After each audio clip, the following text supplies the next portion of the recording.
do 2 and 3 chapters, okay? And I also, by the way, teach online as well as in the classroom. So that's basic. The other thing is, and again, you may already realize this, if you have a class where there is a final project or research paper, and I don't do much research papers, but I do projects and where there's some writing, I break it down so that major assignments throughout the semester are that, and then they synthesize it all to their final. That's pretty handy, right? Okay. Another thing that I've been doing with D2L is that with the class that does meet, they have to, it's sort of the flipped classroom idea, they watch a tutorial, they have to take the quiz, they can use their notes prior to coming to class. Because this particular class is sort of a combining two, it's geography and math skills for teachers. None of them have geography background, not even really 100 level. But I'm not going to just teach 100 level, so the tutorials provide the content, and then the class will talk about how to teach. So they do the quiz, and it's low stakes, it's not a major. I do have them, I don't do as much lectures in class as hands-on activities, so the PowerPoints aren't content so much as maps or graphs, and they are analyzing and we're talking about it. So they're going to get feedback right away without being graded, but we do that sort of thing. And so there's a lot of that, and when we do class, they're either making maps or taking data, making maps, whatever. So even though it's informal, they're actually working it. And as Edwin says, they want to get some idea if they're understanding it or not. They get it then and not wait till the test. A lot of what Emily said, I do too. So the breaking up of the huge assignment, the big paper, just deconstruct it and do small things, and then when they have to put it back together, they have individual feedback in all those sections, and then they put it back together. To that, I add peer review. I found out that if the peer review is well justified, and you tell them, you know, they are in charge of basically not critiquing or evaluating the peer, but giving feedback as if they were sitting down and talking to them. And I found that they can't do this at home. They have to do it in class because they're forced to do it while I'm doing this or grading or doing something else, but they can ask me questions. They're amazing at giving feedback. The things that they do not see in their papers, and I completely agree with that, right? Like my own work, I look at it, I'm like, it's fine, and then I get reviewers, and I'm like, okay. I had to do quite a bit more work. So I find that not only helps them to realize, so that and I'm happy to share this. I have a reflection at the end, so it's there's prompts on what they have to look for. And the first thing I say, because this is it's like you have to read the paper without the pen in hand. So the first thing you do is just read it. Because we tend to, there's a typo there. That's the easy stuff to get to. So, and I think students do too, because they're used to us doing it for them. So, anyway, so peer review has worked really well for me, mostly because it saves me time. So what I do is they bring the draft of their papers due today. We do in-class peer review. I collect them all, and then I go over each peer review, and I see what they have done. And 80% of what I'm going to say, it's already there, said and explained a lot better by a student. Because some of them have, it has to be double spaced. There has to be plenty of space, and they do a really, really good job. I'm going to start, I give some incentives so that they're there. This past semester had some problem. So anyway, so the peer review has worked really, really wonders for them as well, because I think they can see, oh, this is the way they phrase it, or this is the way they put it, or this is the way, and at least for, so I teach biology, by the way. So, and I teach the writing intensive course for the major, so we have a lot of writing to do, and a lot of it is discipline specific and in the scientific format. So there's a lot of stuff that they need to learn in terms of what it should look like. It's very different from what they learned in English 101 or English 102. So by seeing how other peers wrote their results section, that may give them an idea on what to incorporate. And this is the draft, and I'm only grading the item is there, not how good it is or how well developed or. So that's my opportunity too to say this idea needs further development. Then they bring it back home and then they do the final. Ideally, you would do 2 or 3 drafts, but there's not enough time in the semester to be able to do that. And you may have said this. So when you're engaging the students in the peer review, how long did that process take? So at the beginning, I wanted them to do a really, really thorough job. So I gave them the 2 hours of the class. They can be done in less than that and still do the same, because I tried it a couple times. They do as thorough of a job. It has to be at least 1 hour. Mostly because I explain what I'm expecting from them, and there's some points associated with how well they do their review. So they know that there's something at stake for them to do a better review. So maybe it's a scale from 1 to 3. If you do a really good job, you get all 3 points. If you did a so-so job, it's 2. Some students don't write anything, and that's fine. That's the way it is. That's why I also want to see those peer reviews before they go to the student, because it's unfair for the student that got a peer that didn't review anything. And I also tell them, whenever I'm not writing anything, that means that the peer is right. So if there's something that's completely off, that the peer didn't, for example, oh, I think you need to italicize this word, and I know for a fact that that's not true, I say ignore comment, for example. But that's fine. The reviewer said what he or she thought needed to happen, but then there's a final check that happens at my level, and then it goes back to the students. So I would say it takes them about a couple of hours. Some people will take the whole 2 hours and 50 minutes because they really want to do it, and they're doing a really, really important job. How long is this paper? The paper is about 10 to 12 pages. Yeah. I provide them a blank page with prompts in which they can write, and I'm happy to share that. And then they have to do a reflection on what they can incorporate. What do they learn about it? According to that, one of the things that, so I've been reading a little bit about assessment and what people, mostly assessment in the sciences. One of the things that I think I'm trying to try is the 3 Ps for assessment. So the first P is there has to be at least a positive remark on the work of the student. Sometimes just saying, oh, how interesting, the student feels that you connected with them. And what is one thing? Maybe the organization, maybe the title is really good, maybe the way they organize it, something has to be positive.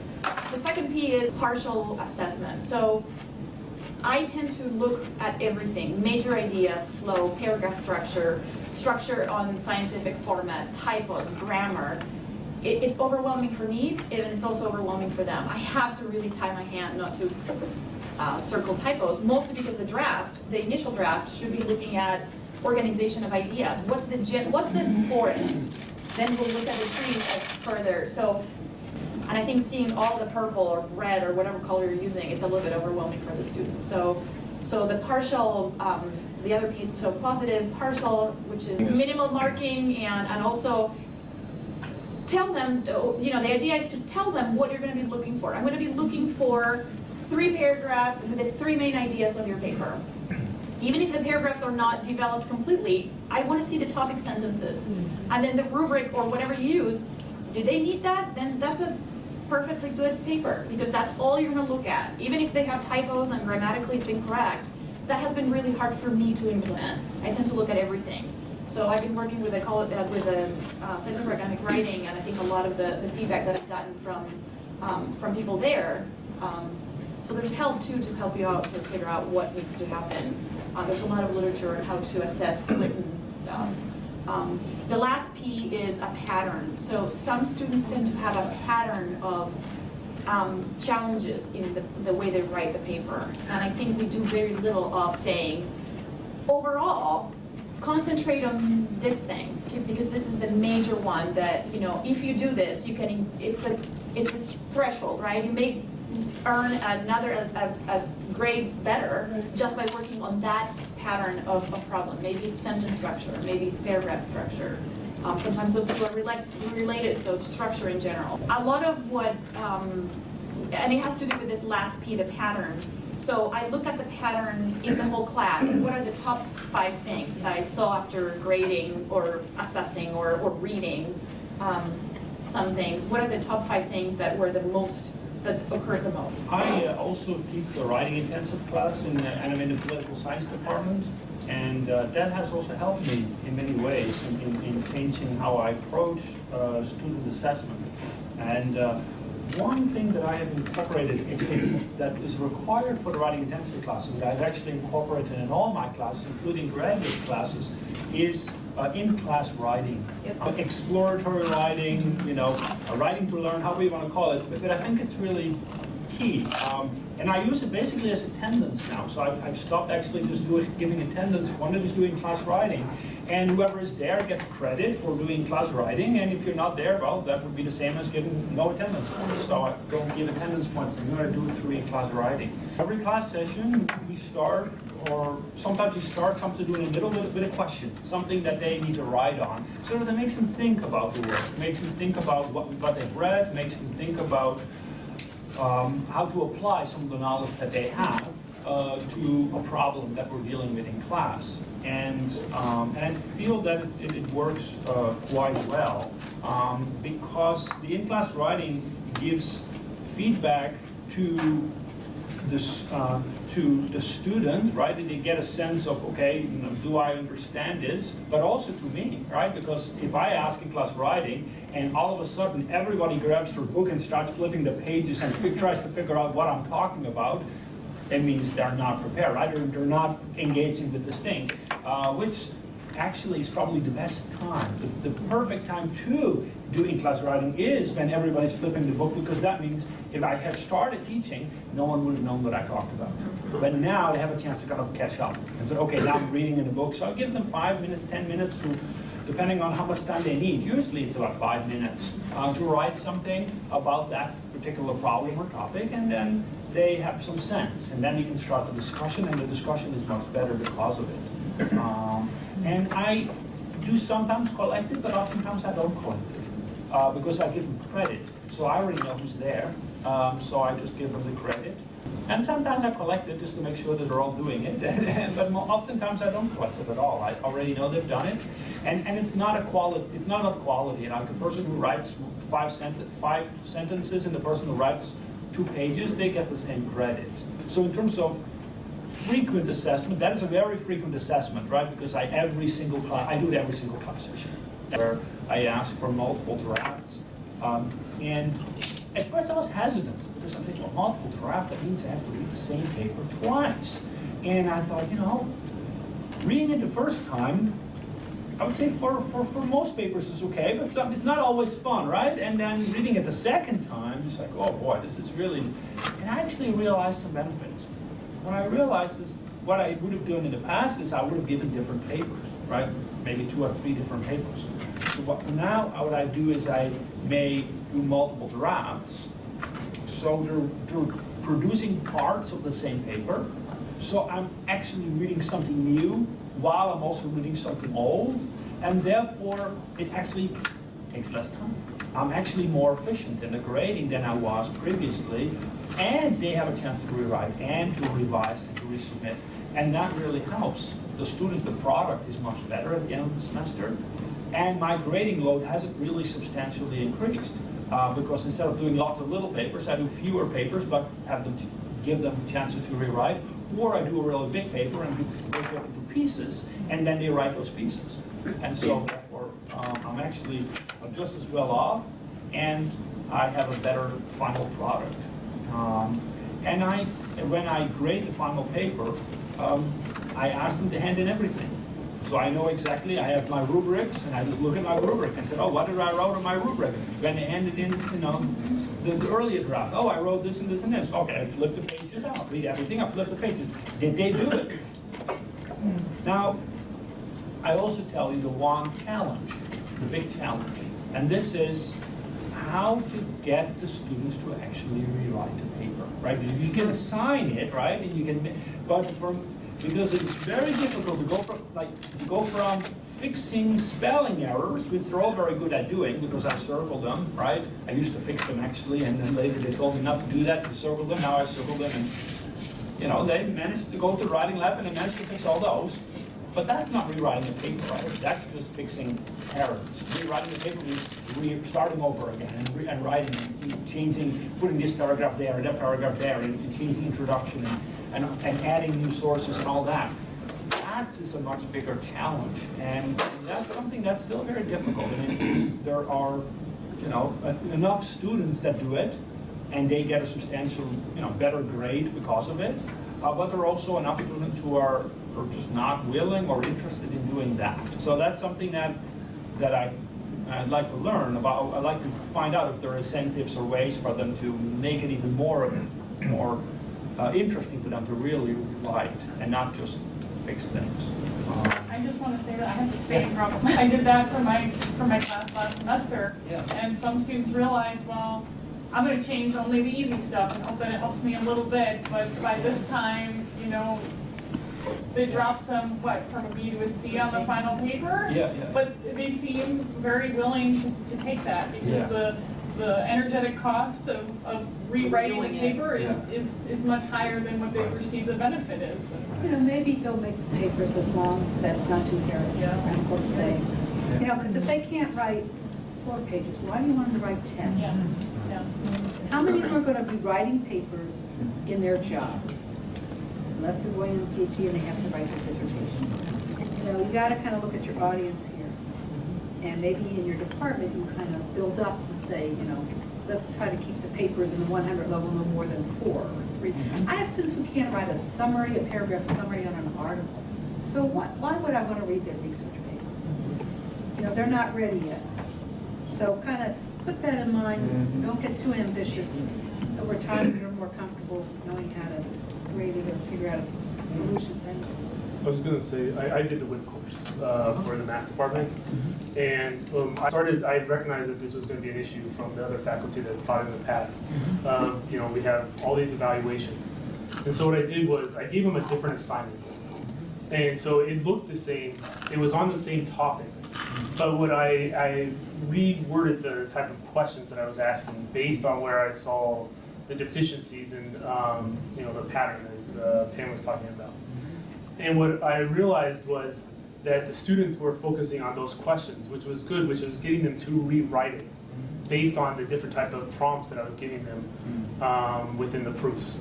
And so that actually worked out pretty well. I mean, writing math is totally a different world. So I can't, but I mean, it worked really well.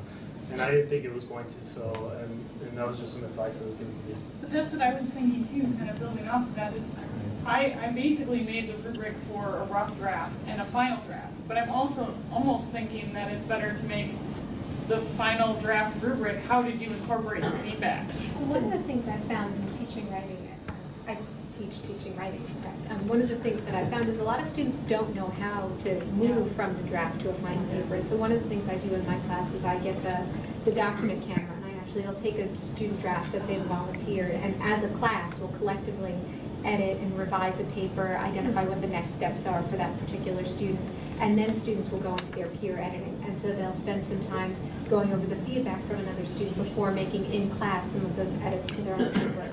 And I think of it as a way of really addressing some of the social capital issues that a lot of our students don't have, the social and academic capital to know how to move from summarizing a particular article or something like that into a research paper. So that's made a big difference for them to really think through, okay, so it's not just about correcting errors, but this is how you substantively reorganize or reformulate a paper.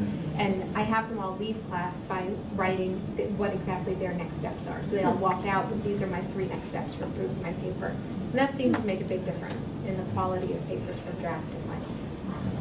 To that with shorter assignments. I've started giving the in-class writing or the assessment before class. I tell them the job interview question. They need to be able to answer it in 5 sentences or less.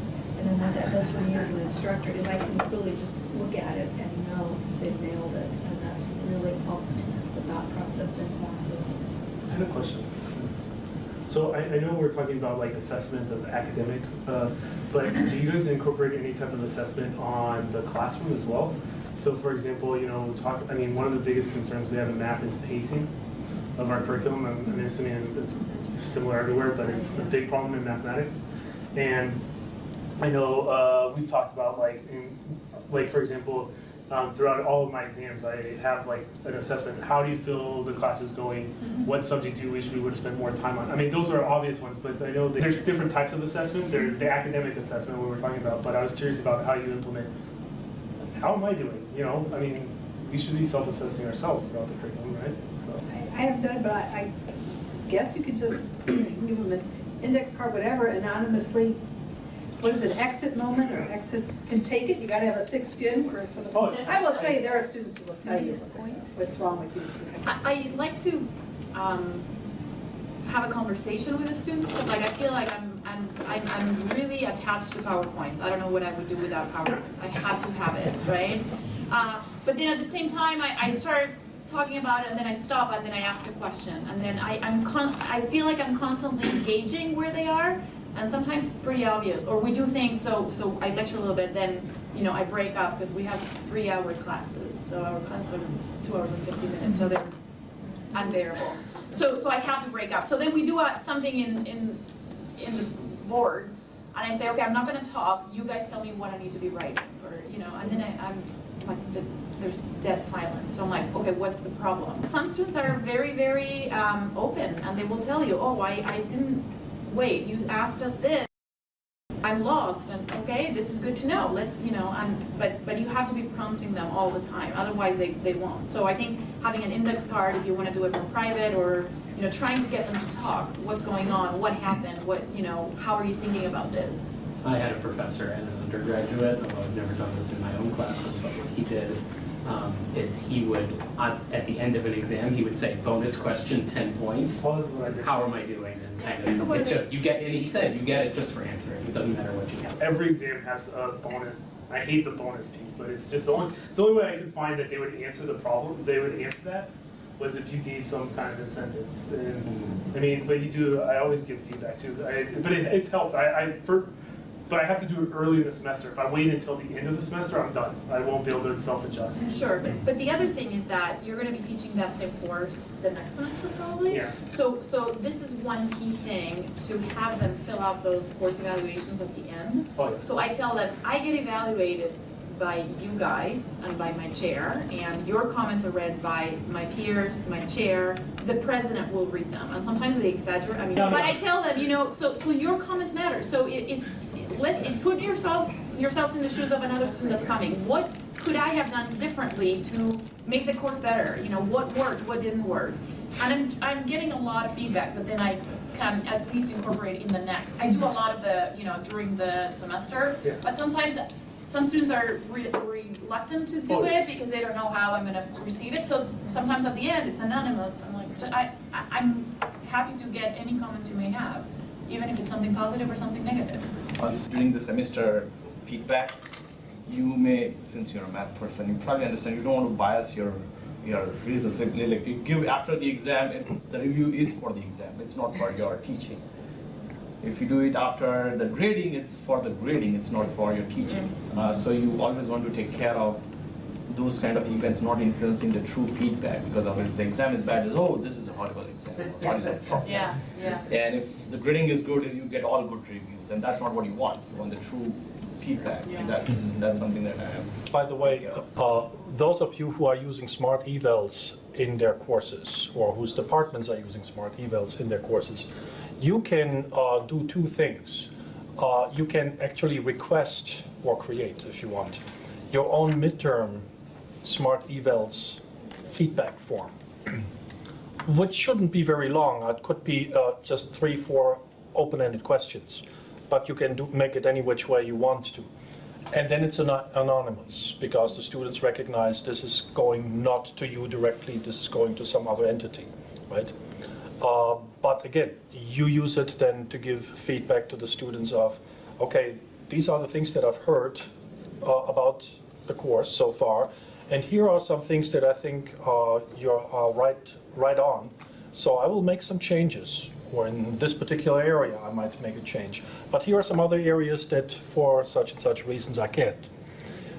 You can also add, if you are doing Smart Evals, to your final course evaluation, your own questions for your eyes only. So they will not be seen by your chair, dean, or anybody else. It's just for you. That can be arranged that way. And that gives you options for getting real anonymous feedback, because the students recognize she is not going to recognize my handwriting or anything like that. I did. This wasn't as much about assessment as the first, this lovely sheet about expectations and establishing expectations. I don't know if any of you have the experience of teaching courses that are really elective courses, or in my case, I'm directing a minor, so most of the courses I'm teaching are in a minor. And in both of those courses last semester, the evaluation feedback was, this is too much work, I shouldn't be doing this kind of work in a course that's a minor. And is that just part of the culture that they expect, oh, it should be less work? If it's too much work, it means that, you're setting the expectation really high. Maybe being flexible, well, okay, maybe I am assigning quite a bit, cut down a little bit, compromising, but. One way to tackle that's what I'm trying, is that at the very first day of the class that this is going to be a difficult course. Yeah. Even if it is not, it's a 100 level course, but you still make that clear that it's going to take a lot of your time. So it's Challenging. The word Challenging difficult for professional. actually has a misconceived notion Yeah. by students of, okay, this is difficult, then I'm not going to be able to do it. So if you say, I'm sorry, it's just a pet peeve of mine, because I have a hard time not saying it in a math course a lot. Is that my expectations are really high and it's my job to help you get there. And so one of the things I did is I did a lot of workshopping of the final project in class so that students had the opportunity to work on some of the major assignments as they were going through that process. I used to do an end of semester sort of presentation of their big project. Instead, I moved that to a formative presentation halfway through where they presented the part of their project they were having the most trouble with and did some analysis, and we as a class brainstormed what they could do to make a great project. So by the time they got to the end, the students that at the beginning said there's no way I'm ever going to be able to make it in this class were really proud of the work they had done because they'd gotten there and it was really just handing in what they already knew was solid.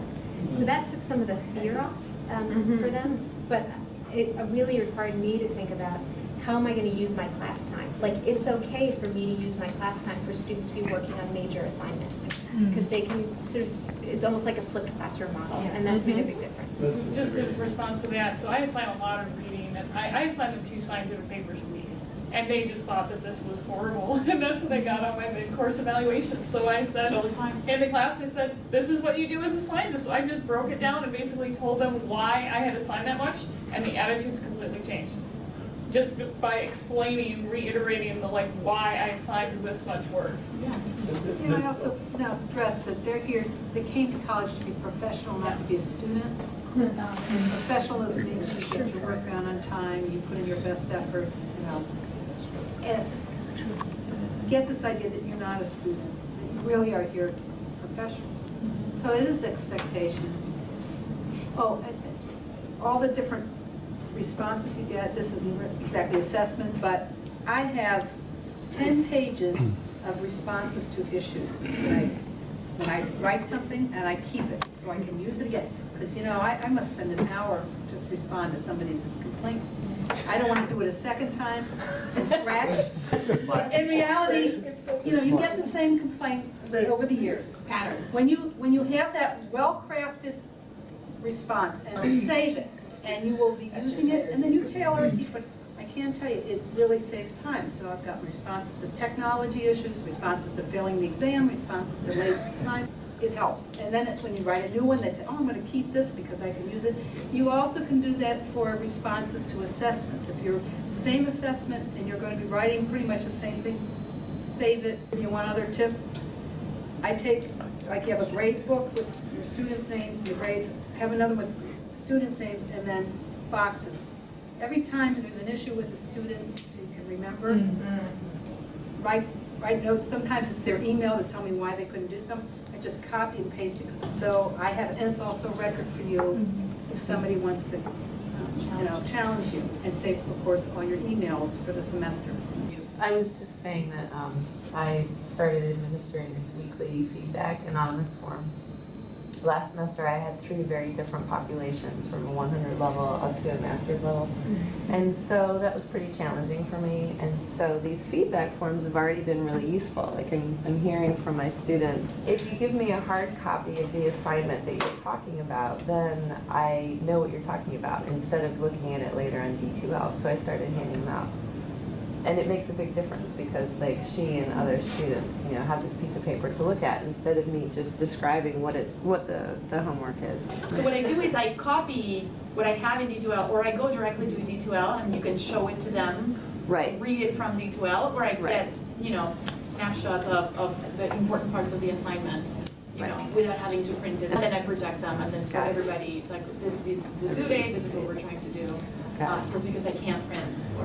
I'm just gonna say one thing. When you give them the final paper, that's a dead end for them, right? They don't even read it. So the best assessment and feedback you can give is in the drafts. Because once you give it to them, I mean, how many times the final paper, it's in your office, they never come back to get it.